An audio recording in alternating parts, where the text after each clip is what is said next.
All right, I'm going to try to do something impossible here. I'm going to try to string together some coherent thoughts about the epic Final Fantasy VII Rebirth without spoiling too much, because this is a game that you really need to sit down and experience if you've got a PlayStation 5. It's a PS5 exclusive right now.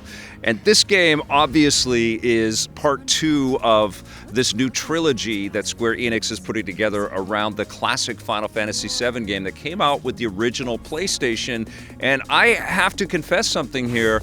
I didn't love Final Fantasy VII when it came out for the original PlayStation. I was more of a Final Fantasy III guy, or Final Fantasy VI in Japan for the Super Nintendo. That was my jam. And I thought that a lot of the technology in 7 on PS1 was cool, but there were long load times, and the art in the game didn't look like the cut sequences and didn't look like what we wanted it to look like in our imagination. Well, Remake certainly rectified that, and here we are with Rebirth.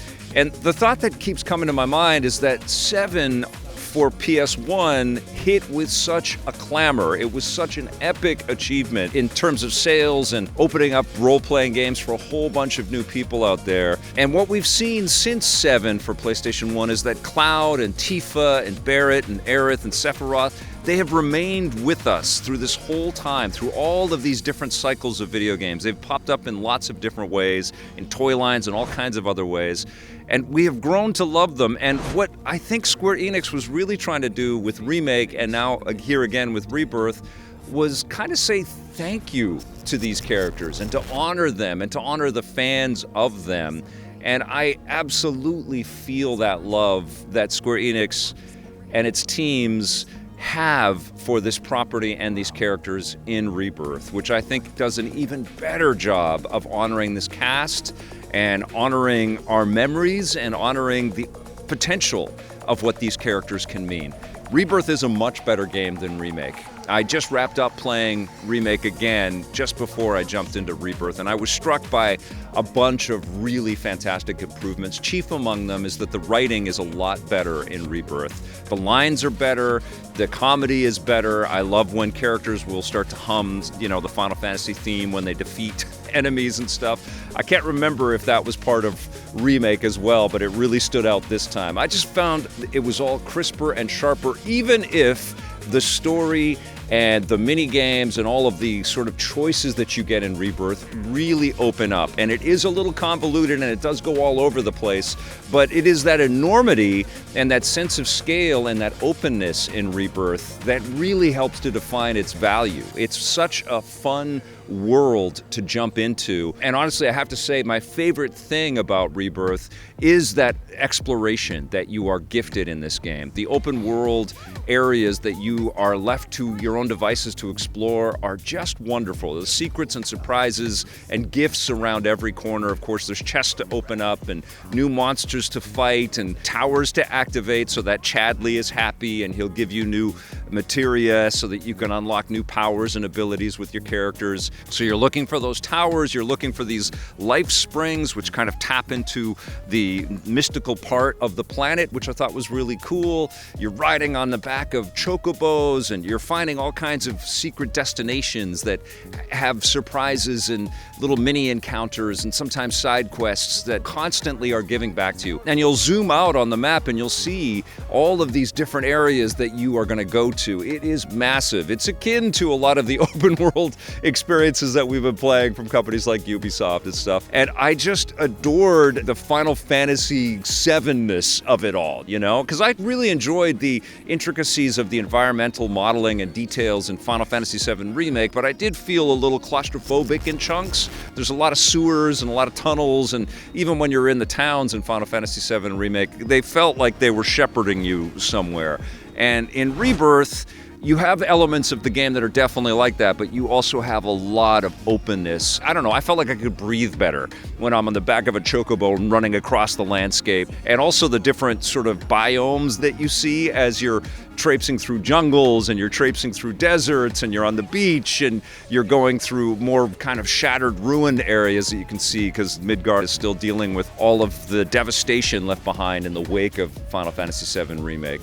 But the other thing that really blew me away about about this game too is its attention on every character, on each of the characters. We really get a sense of the backstories. There's lots of flashbacks. There's a lot of room to sit with these individual characters and to understand their motivations and why they're allied and why they're fighting so hard against Shinra goons, and what makes them so tough and what makes them kind of so hurt on the inside, because they're all kind of broken people, and Cloud is dealing with all of these ripples and these weird manifestations that keep popping up in his mind, is kind of having this psychological breakdown, and there's just an empathy across the board, and there's some tension between some of the characters as well, and you're also creating relationships with them. And the other thing that's really great about Rebirth as well is that there's much more opportunity to mix and match with the characters. You have new playable characters. Red 13 is finally playable in this, and you're going to meet some other characters along the way as well.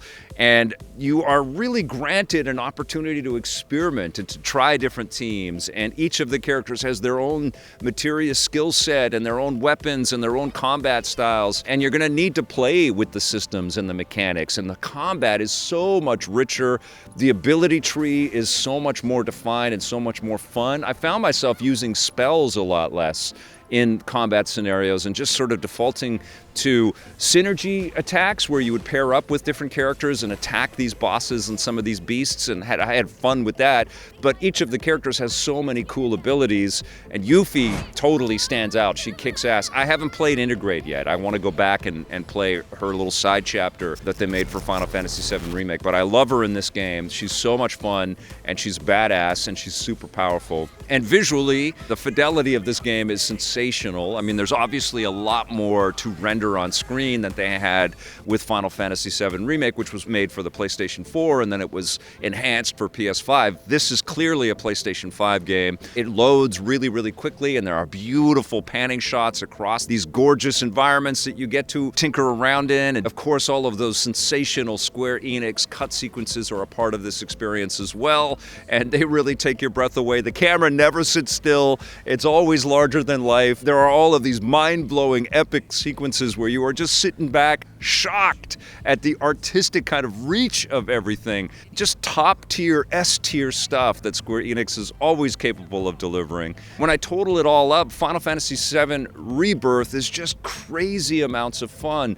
It almost makes me think that Remake needs a remake. It's that good. You know what I mean? Like it makes Remake feel a little slight compared to the ambition and the scope and the quality of this experience. It is so phenomenal. It's already going to be in the running for Game of the Year for 2024. And if you loved Remake, be prepared to love this one even more. And obviously, this is going to go into some really heavy places, and it also is going to open the door for more. And it's going to be amazing to see how this trilogy, honoring these decades of Final Fantasy VII love, is going to wrap up. What a magnificent achievement. I don't know yet if it is my favorite of the Final Fantasy games that I've ever played, and I've played them all. And this one is so freaking good. I don't know if it's my favorite yet, but it's up there. I think I have to play it again, and I have to see where this goes, but holy crap, this is sensational stuff.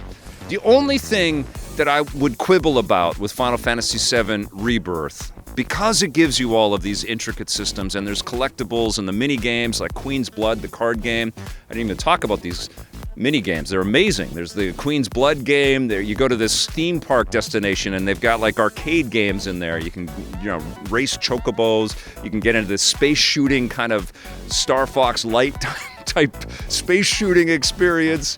You can have like this 3D fighting mini game where you meet this really cool character named Dio, who's just crazy and so much fun. There's so many interesting characters in here. But mini games aplenty. Queen's Blood, I'm totally addicted to. It'll shock me if Square Enix doesn't release that as a standalone thing. It'd be a perfect mobile game. There's tons of other ones, and there's lots of little collectibles, secrets everywhere, lots of fighting challenges, and rewards aplenty in this game. The only thing that I wanted as I'm playing through this, and I can hear my daughter's voice echoing in my mind as I'm playing it, is that there should be more opportunities to change outfits and to change costumes and to see that, portrayed on screen. There are specific opportunities to do that, but I feel like you should be collecting outfits and designs and customizing your character. The weapons all change, which is pretty cool to see, but their whole attire should change. It also was a little strange for me to see these characters fully clothed lying on top of beds and stuff, you know, like they just never take their armor off, and they're always wearing the same outfits. It's a pretty small quibble, but it stands out because there's so much attention to detail all the way through this incredible experience. So yeah, I don't know if it's my favorite Final Fantasy game, but when all's said and done, when this third one comes out, it's going to be very hard to top how incredible this is. It is wonderful and already in the running for Game of the Year. I'm going to give Final Fantasy VII Rebirth a 9.5 out of 10, and I can't wait to play it again.